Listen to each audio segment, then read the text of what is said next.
আজকে আমরা এখানে একত্রিত হয়েছি মহাত্মা গান্ধী জাতির পিতা। উনি 1924 সালের 26শে ডিসেম্বর বেলগামে কংগ্রেসের সর্বভারতীয় কংগ্রেসের অধিবেশনের সভাপতিত্ব করেছিলেন। ওনার মন্ত্রই ছিল অহিংসা এবং গণতান্ত্রিক সমাজতন্ত্র প্রতিষ্ঠার লক্ষ্যে উনি লড়াই করেছিলেন। ভারতবর্ষের সমস্ত প্রান্তের মানুষকে এক করেছিলেন। জাতি ধর্ম বিভিন্ন সম্প্রদায়ের লোকজনকে একসঙ্গে নিয়ে ভারতবর্ষের স্বাধীনতা আন্দোলনে তাদেরকে সামিল করে ব্রিটিশের বিরুদ্ধে লড়াই করে স্বাধীনতা অর্জন করেছিলেন। আজকে বিজেপি সরকার ক্ষমতা আসার পরে ওরা যারা তফসিল সম্প্রদায়ভুক্ত পিছিয়ে পড়া মানুষ, দলিত সমাজ, তাদের বিরুদ্ধে যুদ্ধ ঘোষণা করেছে।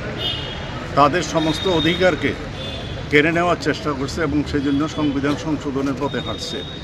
আজকে বিজেপি সেই জন্য আম্বেদকরের বিরুদ্ধে একটা ঘৃণার পরিবেশ সৃষ্টি করা, সারা ভারতবর্ষের মানুষকে আম্বেদকর সম্পর্কে একটা বিরূপ ধারণা দেওয়ার চেষ্টা করছে।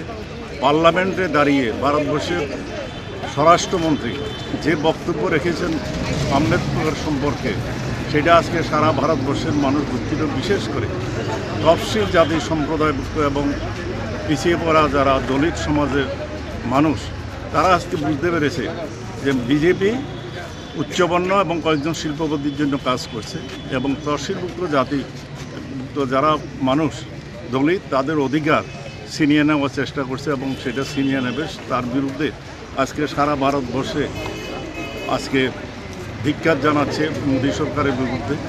এবং আমরা প্রদেশ কংগ্রেস সারা ত্রিপুরা রাজ্যে এবং সারা ভারতবর্ষের মতো সারা ত্রিপুরা রাজ্যে এই নিয়ে আন্দোলন শুরু হবে। মহাত্মা গান্ধীর মন্ত্রে দীক্ষিত হয়ে সে অহিংসার পথে অমিত শাহকে পদত্যাগ করার জন্য বাধ্য করে।